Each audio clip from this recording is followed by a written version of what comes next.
Hello, I'm Rachel Barenbaum, author of the novel Atomic Anna. Welcome to the new literary series, Check This Out, with the Howe Library. Thank you to the Howe Library Corporation for sponsoring us tonight and for sponsoring this new series. We're focusing on bringing you new and diverse voices and books and authors that we think you should be reading and talking about. If you love these books, please go to your library, come to the Howe and check it out, or go to your local bookstore and buy a copy. Okay, so now we are moving on to my guest, and I am out of my mind excited to introduce you to Elena Armas. Elena, hello. Hi, hello, hi, good night, good afternoon, good evening. Thank you. So Elena is actually in Spain right now, so it is 1 a.m., and she's so kind to log in for this.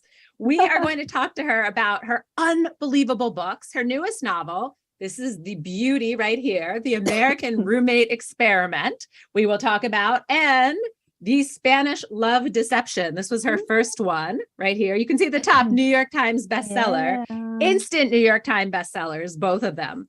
So when I read this book this summer from Elena, or maybe it was whatever, this spring, I emailed her right away. I read it in a night and I was like, I loved this book. Please come on my show and talk to me. So Elena, I'm just going to read your bio quickly for people that don't know you. And then we're going to kick it off with some questions. So Elena is a Spanish writer, a self-confessed hopeless romantic, and much to Mr. B's dismay, a proud book hoarder. After years of devouring stories and posting, yelling about them on her Instagram, The Bibliothèque. She has like hundreds of thousands of followers, by the way. She has finally taken the leap and started creating some of her own. While she'd never described herself as adventurous, having a degree in chemical engineering and being the Monica of her group of friends, this definitely qualifies as the most exciting yet terrifying project she has ever taken on. She's probably biting her nails as you read this or hear this. Heck, she's probably freaking out. The freak out is real. So that tells you all you need to know about how wonderful and amazing Elena is. So Elena, please, can you tell us what is the American Roommate Experiment about?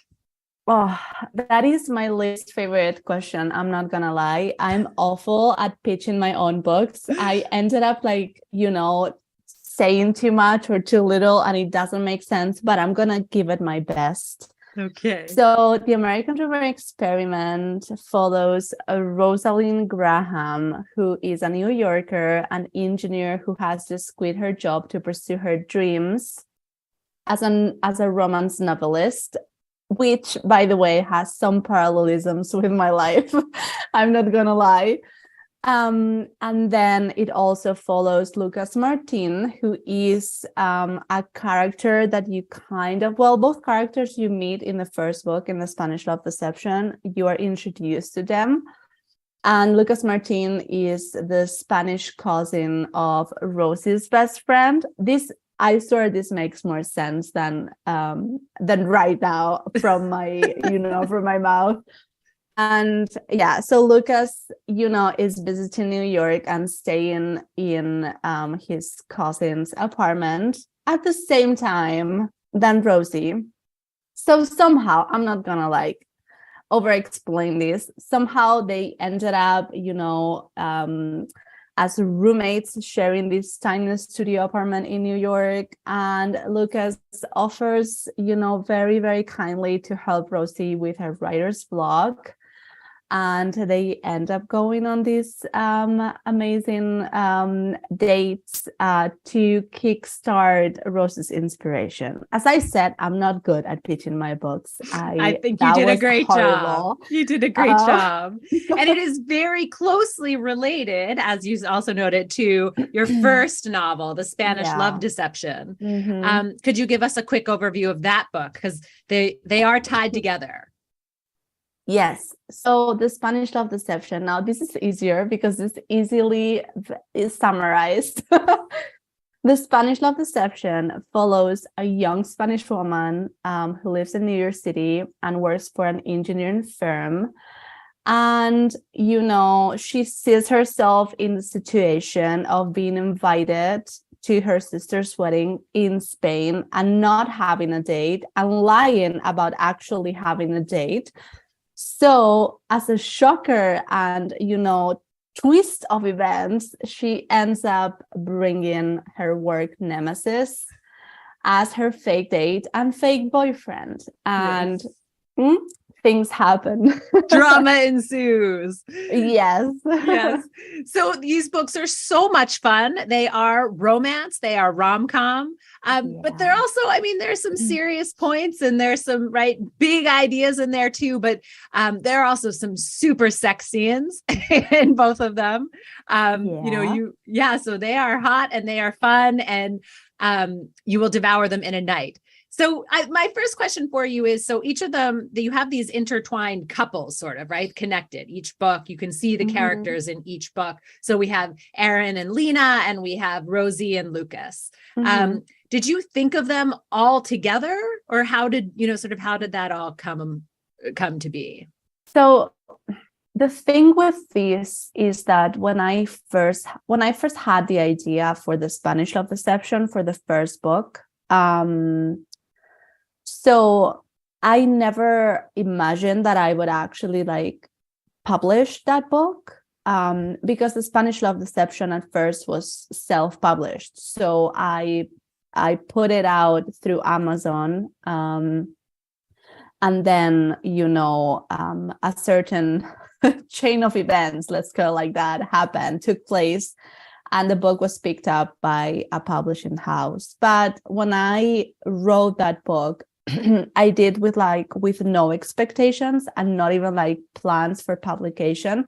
So when I crafted these characters, I was not really thinking long term. I was not thinking of them as a whole and planning for a spin-off and saying how it would pan out. So I was just I have this Spanish girl and this very grumpy guy and just went for it. Yeah, I love it. I think one of the reasons that so many people are into your books is because you have smart women, right? They're working as engineers, and they're serious about their jobs, their career, and they want to make money and be independent. And I really love that. Another author who does that, of course, is Ali Hazelwood. The love hypothesis, and people are just devouring this because she also has smart women in STEM, right? Which all love seeing these characters. And she calls you the undisputed queen of slow burn. And I love that. And you talk about your books also as slow as a journey, right? As they unfold for your characters. So could you talk to us about how you think about that journey? So in American Room Experiment. Yeah. So in terms of writing process, I usually start with the premise of the book or the premise of the story of what's going to happen to these characters. And then I have a sort of an idea of how things are going to end for them, besides the happily ever after. And usually I know, I'm not a huge plotter. I kind of I let my characters carry me through the story. So I improvise a lot. I rewrite a lot. When I start writing, I don't even know everything about my characters. I learn about that as well as I go. So I never I also I write slow burn, I think, because it fits with this journey that I take at the same time that my characters are taking it, if it makes any sense. Yes, I love that. So I wouldn't call it improvisation, but I do let everything flow a lot, naturally, and I go with my gut a lot, which is something that I'm lucky I'm able to do. Yeah, I love that. So, sticking with this idea of strong women, right, as your main characters, I wanted to ask you, I wanted to actually talk about one of the lines. If anyone has the book, on page 193, we have Lucas talking to Rosie. And this is also in the Spanish Love Deception. You have these very smart women who have trouble with love, right? And so they're like, well, maybe I should go on Tinder. Like they talk about these terrible dates and these terrible men, right? And then Lucas says, your bar is so low, Rosie. It drives me insane. And then she says, why do you say that? I think my standards are normal. The fact that she believed that made it all even worse. You shouldn't be content with a date that ends up with you scraping an oven clean, I told her. And I could hear the frustration in my voice, or standing on top of a counter terrified. I closed my eyes for a couple of seconds, needing the time to stifle the urge to say more than I should. You deserve so much better than any of that. But I love this theme of like, women, these smart women working hard, but low standards when it comes to men. Yeah. Why? Like, why do we do that? I know, right? Like, it's one of the things that I love the most about romance. Like, usually, and I get this question a lot, like, oh, like, have you hired your expectations in like real life men since you started writing romance? Or I also like got this question before writing romance when I was like a romance reader, like, oh, I bet your expectations are so high. And funny enough, until very recently, I was telling, like, my answer usually would be like, yeah, I know, right? Like, yeah, like my expectations are so high because these fictional men are setting like such a high bar, and actually like real life men are not like that. But then in September, like very recently, I was at this event with Tessa Bailey, who is also like is one of my favorite writers. Like she's absolutely, she's one of the queens of romance, of steamy, spicy romance. What is it? Hook, line, and sinker is like the big one that people read first usually. Yeah, like amazing. Her books, they are all over my shelf. But she said this thing and she was like, do we expect really like that much? Because we just want a man that listens to us and does things for us. And if you think about it,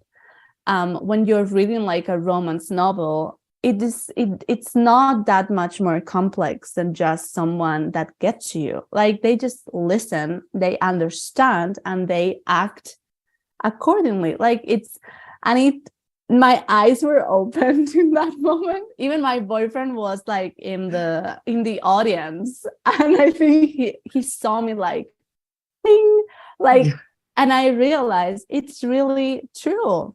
Yeah. Like we don't have such high standards. We just want to be heard.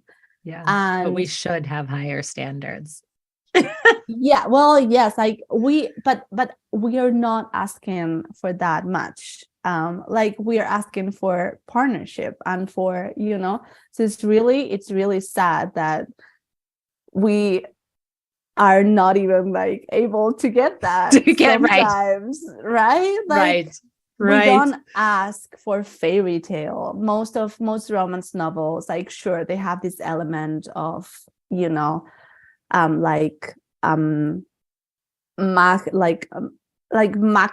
or very fictional, let's put it that way, like almost fantasy like. But yeah, at the end of the day, we are just asking for someone to sneak out a freaking donut out of a wedding reception in case we're hungry, of this or this like Spanish beautiful man who just wants us to cook for you.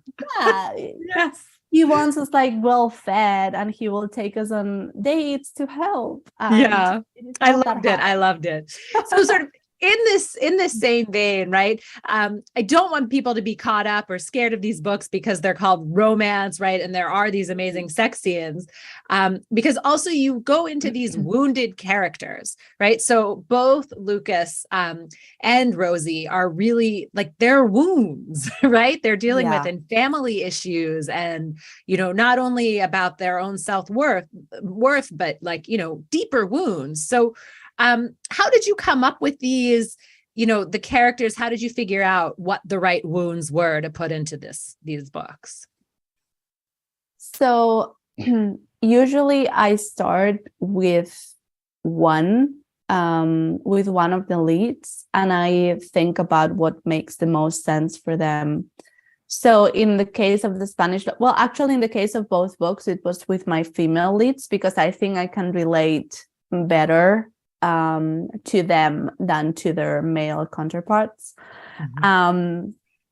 And once I have that figured out, I just think of what kind of man would complement those wounds, and at the same time, what kind of like dynamic would make them heal or open their eyes or get out of their shelves, right?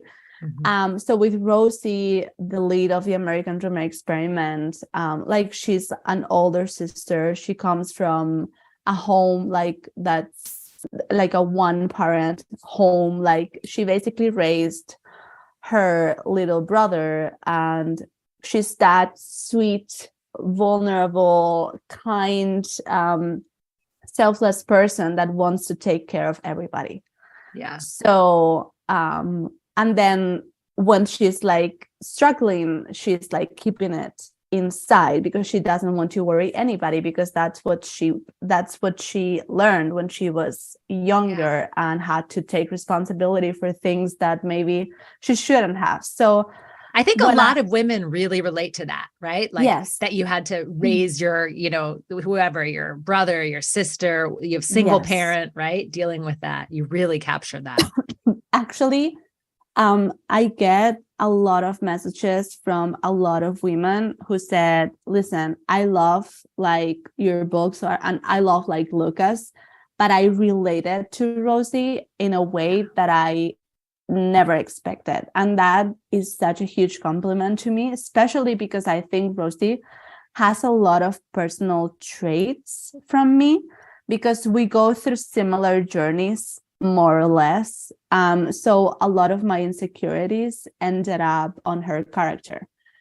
So when some person, like when someone that doesn't know me, right, like a reader doesn't know me personally, and when they tell me, wow, I related to Rosie so much, like I was seeing my own struggles in her character and I loved it, and that made me love the book. That is such a huge compliment to me. It just means the world, because I don't know, it just creates this connection and this, it gives me like this fulfillment as a writer. Right. Yeah. Even the way she doesn't think that she's as beautiful as she is to the world, right? She has people asking her out, and yet she still thinks like Lucas doesn't even want to look at her, right? She has to say, turn around, like open your eyes. Exactly. Look at me. I'm in my underwear. Yeah. So she doesn't assume that anyone is going to like want to take care of her and to love her just how she is, because she's in such a like vulnerable place in her life in that moment, like when the book starts. And she also has like this huge crush on the guy. Like she has been stalking him online for months. Yes. Imagine that you end up sharing a tiny studio with the guy that you have been stalking on Instagram for months. Like I would freak out. I would be like, wow, I'm out of here. But again, that's so real, right? Because we can stalk people or find out everything about them on, social media before we even meet them. And then I see people pretending that they don't know anything. And I always just want to say, like, are you kidding me? You can find out all this information, right? Yeah, like, and you put that in there. Yeah, like Ross is like, I know he likes pineapple and pizza. And this little scar that he got here, he got because he tripped over the leash of his dog. Like, I know these things because I'm a stalker. I love it. It's just so real. So you talked about your fans, and I really want to talk for a few minutes about you as a TikTok phenomenon, because I love that you said that you wrote, Spanish Love Deception, not even really with no expectations. And Amazon makes it possible for any of you that are listening or anyone out there, right? You can self-publish. You can design a cover, you can pay someone a little bit of money or have a friend help you, and you can put it out there. And that's what you did. And you put it out and readers found you and they just like blew you up on TikTok, right? Yeah. And could you talk about that journey and what it felt like and sort of just tell us about it, please? Yeah. So, I mean, I should say that unlike most debuted authors, I already had an online presence on Instagram as a book blogger. So I had been, in contact with publishing houses and with other bloggers and with like self-published authors for a long time. So I kind of knew a little bit of how marketing worked and how publicity worked. And I also had like this little, contacts, like a small network of sorts. So I didn't start from scratch. Like I didn't start from 0. I kind of had a platform. It wasn't on TikTok, it was on Instagram because that was the platform before TikTok, stepped into the game. Yes. Yeah. So that definitely helped me. And when I self-published the book, I was the book was selling in what I thought was a good way, like a good amount. I was not making, tons of money that I could quit my job and do the full-time writing gig. I'm not gonna lie, but it was like a good amount, at least, from the expectations that I had, which were again very low or close to 0. Right. But then months after I self-published the book, I think like almost like 6 months, it started getting like attention on TikTok. And did something happen that kicked that off, or was just the right person read it?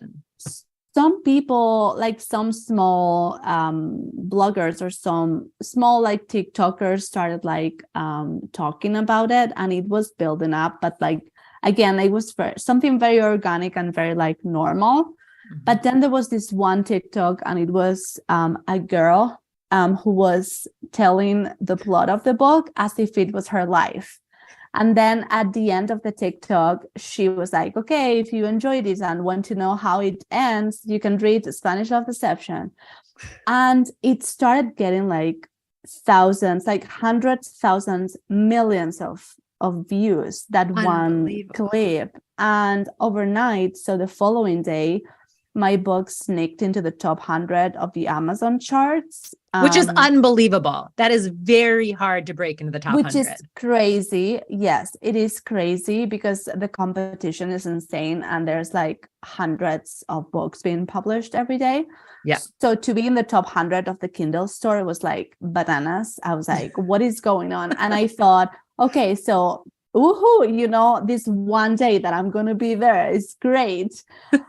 But it was just like the first domino piece to fall, and that unraveled like this crazy journey where I started getting emails from agents, from publishing houses, like acquisition editors, from because the book would not drop, it would just stay there, and the mouth to mouth on TikTok was crazy. So it's amazing. And then Atria, your publisher, right, is a major publisher, and they put out Spanish Love Deception, and it went straight to the top of the New York Times bestseller list that very first week. I know. And it stayed there for a few weeks. I was like, what the heck is going on? I just think that is so amazing. So a lot of the people who listen to this are writers or aspiring writers. So what kind of advice do you have for people who are looking to get started? I mean, obviously, I think what happened to you is not like, that is not what's going to happen to almost everyone, right? It is. Yeah, it is a very specific success story, helped and moved by TikTok. So I am very lucky. I mean, there's a lot of hard work behind, this strike of luck, but I was still very, very, very extremely lucky, and it's a very special story. But my advice to aspiring writers is, first, I mean, you need to have a book, right? So my advice to you is write the book that you want to read. Forget about the noise. Forget about the trends. Forget about, oh my God, but I think this is going to be liked, or this is, I heard that whatever is all the rage. You should not care about that. Because if you write the book that you want to read, the reader, like the final product, like you're going to be able to tell that there's passion and there's love. And writing a book also is not something that happens in 1 month or 2 months. It's a very long process, and you have to be sure that you're enjoying what you're doing. So, like, how long? What's a long process? I wouldn't know. This is the first time that I'm actually writing a book full time, like right now as we speak. Okay. Because the 2 previous books I wrote for the most part while I was still working full time, so it was different. Mm-hmm.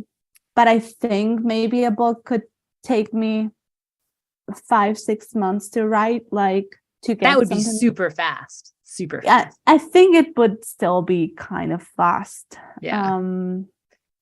Amazing. But I think also you mentioned that there's a lot of hard work into it, right? You're working on this full time. It's not like you just sort of, I don't know, bang out a New York Times bestseller, right? I mean, as you were saying, you have deleted and revised and gone through this, right? And there are big thoughts in here, right? Feminism, what it means to be a strong woman, what kind of man you want, right? It's not just great sex scenes.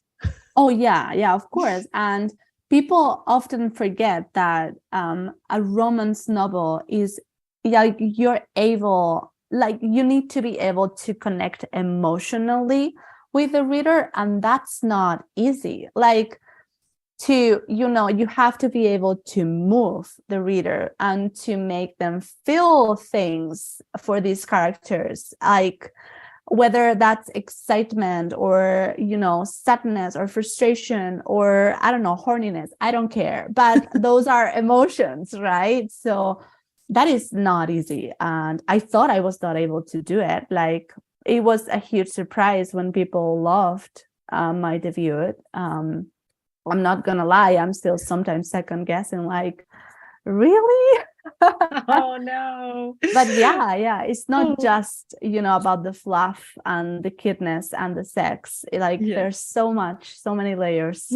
Right, because it has to be a book that people can connect to. They have to see something in your characters that they see in their lives, right? And then you take them on the journey. Maybe that could happen to me, right? And you can read into the happily ever after. Exactly. So, and you do it so beautifully. Okay, so my last question for you, because we're almost out of time. I am dying to know, what was your favorite scene to write? In American, because I wrote to you about Dulce de Leche, and I was like, my favorites. What was yours? Yeah, I'm not gonna lie. I look at the thing, like, I look at Dulce de Leche in a very different way now. I cannot not giggle when I think of it, or when I see it on a shop. I'm like, it's just ridiculous. But my favorite scene, and I'm not gonna give away too many details, but my favorite scene in the book is the rooftop scene. I cried. It was like the first time that I cried of pure, like, happiness when I was writing that. I was just like so, filled with love, with like laugh and emotion. And I was like, oh, they are perfect for each other. And I had a moment. So that's my favorite. And my favorite from the Spanish Love Deception, you haven't asked, but I'm gonna say it anyway. Please tell me. One of my favorites from the Spanish Love Deception is the soccer scene, when Aaron just throws Catalina over his shoulder. And he's like, okay, let's do this. That was the scene that I had the most fun writing. I loved that scene. I reread it so many times because I was like, there's so much emotion in it, but it's fun. How did she Yeah. do that? Right? Oh, Like thanks. you just packed in what, like you were saying, that was laughing and yet Yeah. that connection to it. So Yeah, yeah, beautiful. yeah. Oh It's my the God. first time that the hero really like comes out of his shell. Yeah. And yeah, it's a beautiful moment. Yeah. It's fun. Yeah. Elena Armas, thank you so much for joining us today on Check This Out at the Howe Library. Her books again, The American Roommate Experiment and The Spanish Love Deception. If you love this book as much as us, or both of them, go to your library and check them out, or go to your local bookstore and buy a copy. Thank you again to the Howe Library Corporation for sponsoring us. Thank you to our amazing producers, Megan Coleman and Jared Jenish. And thank you to the Howe Library. We will see you on November 30th. Our next installment is The Family Izquierdo with Ruben Degollado. So I will see you back here at 7 p.m. on November 30th. Thank you so much. Have a good night. Thank you, everyone. Bye. And thank you, Howe Library.